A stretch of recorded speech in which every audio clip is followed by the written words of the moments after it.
Yung expression na, bahala na sa akin ang Diyos. Kahit sino po pwedeng magsabi niyan. Pero sinasabi ko po sa inyo, ang mabuting tao, kapag sinabi niya, bahala na sa akin ang Diyos, ramdam na ramdam niya ang biyaya na taglay ng mga pangungusap na ganyan.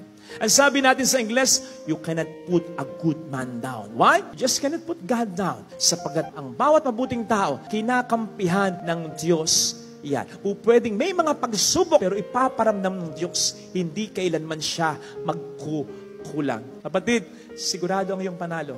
Huwag kang mapapagod, magpakabuting tao. And once that happens, makikita mo ang mga bagay-bagay sa buhay mo. Hindi na sa area ng positibo o negatibo.